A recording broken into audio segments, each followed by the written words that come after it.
One day, a teacher of the law came to test Jesus. "Teacher," he asked, "what must I do to inherit eternal life?" Jesus looked at him and replied, "What is written in the law? How do you read it?" The man answered, "Love the Lord your God with all your heart, with all your soul, with all your strength, and with all your mind, and love your neighbor as yourself." Jesus said, "You have answered correctly. Do this, and you will live." But the man, seeking to justify himself, pressed further, "And who is my neighbor?" So Jesus told a story. A man was traveling down the rugged road from Jerusalem to Jericho. The sun was hot, the path was steep, and danger lurked in the shadows. Suddenly, robbers attacked.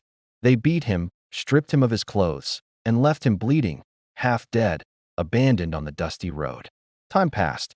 A priest came along the same road. He saw the man, but instead of stopping, he crossed to the other side and continued his journey. Soon after, a Levite, a servant of the temple, also came.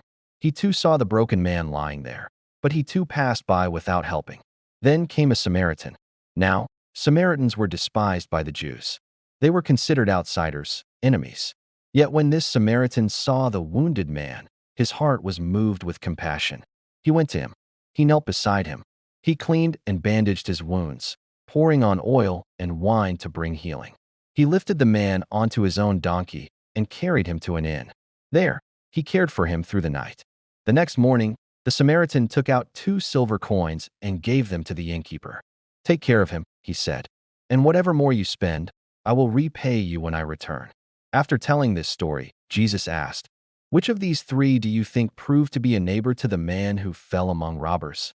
The teacher of the law replied, "The one who showed him mercy." And Jesus said to him, "Go and do likewise." The Good Samaritan was not defined by race, religion, or status. He was defined by compassion. And in this story, Jesus revealed the true meaning of love, not love that looks away, not love that speaks only in words, but love that acts, that sacrifices, that sees a stranger and calls him neighbor. This is the way of Christ.